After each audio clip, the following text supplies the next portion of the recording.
Oh, hey there. Come on in. Welcome to yet another episode of John Works Too Much. So you might be thinking to yourself, what a beautiful attic stairs. There's just, I feel like, you ever feel like, is there something missing in my life? Like, is it in this part of the stairs? No. This part of the stairs? Oh, it's right here. It's because when you take the first and second step, it's just not gonna work. So you're probably thinking, how do I fix this? Like maybe a person that's bigger or whatever stepped on it and it just collapsed. So how do I fix this? Well, that's easy. So this one, if you look close, you can see there's screws up in here. See all those? And we're gonna unscrew those, which is, you know the difference between a pregnant girl and a light bulb? You can unscrew the light bulb. Anyway, we're gonna unscrew this, and then we're gonna take it out, and then look over there. We got an aluminum one, and we're gonna put that one in, or screw that in place, and then that's it. By the way, did you know, hot chicks really dig me. What do you guys think, eh?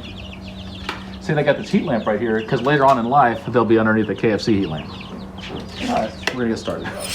We took out the old attic stairs, they're over there, and then I put these things up temporarily, right? And this is so that we can take this attic stairs, it's already pre-done, and put it up in there, and then lay it on there, and then I'll be up on top, and I'll put screws in it, and then that will hold it in place. So that's how that works. Step one was get it out of there. We did that. Whew, that was exhausting. Then we got these things up there temporarily, got the hole cleaned out, and then we're gonna lay this up in place and put some screws in it. So I'll show you how to do that, and I'll show you how to cut the ladder.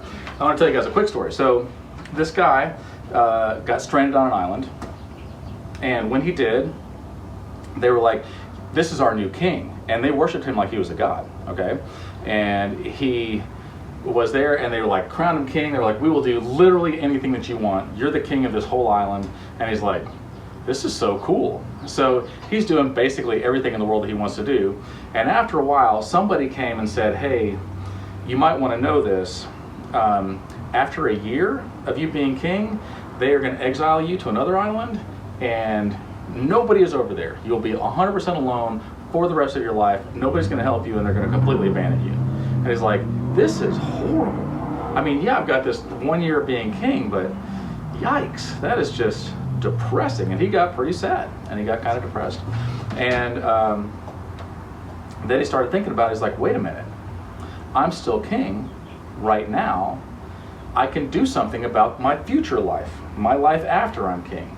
And so he took all the people that were his servants, if you will, his subjects, and he told them to go to the other island where he was going to get exiled to, and they built all kinds of stuff. They built a great house for him, they dug a well for him, they made everything as nice and accommodating as possible. He moved all of his friends over there, he moved all the people that he liked over there, and basically made it into another paradise.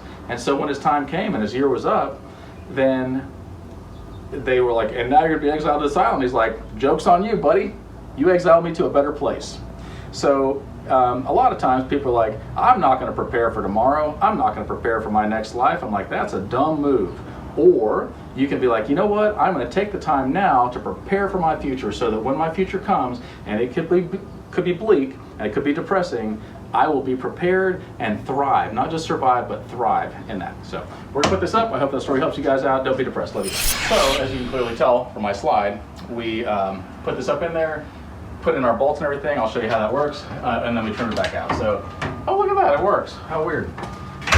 Now, you might be like, hey, is there a problem with this? Yeah, there is. And the problem is, this ladder is too long. Huh, how are we gonna deal with that? Oh, I know. We'll measure it. Here, check it. We just do this, and then get that sucker straightened out.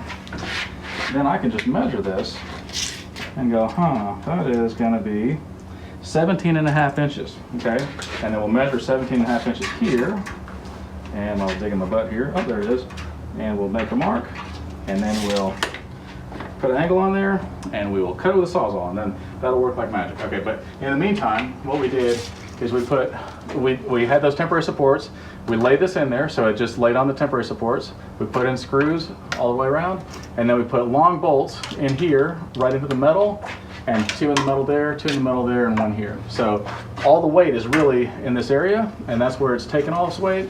and I jumped up and down, and I had Kenny come over here, and she jumped up and down, and that's not easy. And it was like, I got this, so it was no big deal. So I also made a list. It's I don't have it with me, but it was a list. I was like, this is how I want other people to treat me, right? And I was like, I want them to be nice to me. I would like for them to smile when I'm around. I'd like for them to hug me and tell me that they love me. I would like, whenever I need something, I want them to be helpful.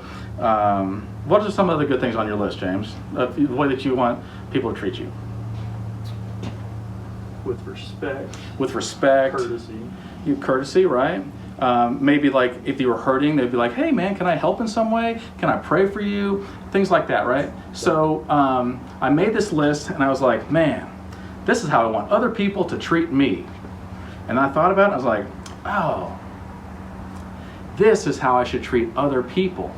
Because you should treat other people the way that you want to be treated. So I encourage you, make a list of how you want people to treat you, and then you treat other people that way. That's amazing. All right, I'm gonna get this. All right, so number 2. Let's see if we knew what we were doing. I really guessed, and we probably took about 12 minutes to do this whole thing, but okay, that part works. And then, yikes, and then, but let's see if it'll hold weight.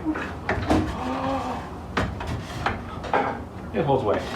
So, the other day I was in a place, I won't say where, and I was talking to somebody, and they were like, yeah, I don't care about masks either. And I'm like, oh yeah, definitely not. And they said, but I'm in leadership, so I wear a mask so I can set a good example. And I said, I'm also in leadership, and so I don't wear a mask so I can set a good example. Because I'm not a sheep, and I don't want a bunch of sheep following me. And then he's like, yeah, blah, blah. So somebody the other day said, I have a neck gaiter thing, and if I see that people want me to have a mask, and I just pull it up out of respect for them. And I'm like, yeah, I do the same thing only with handcuffs. I have like a set of handcuffs which is one hand done all the time, and then if I see somebody like, oh, you want me to be a slave? Oh, just so I don't offend you, and I buckle myself up and I walk by them.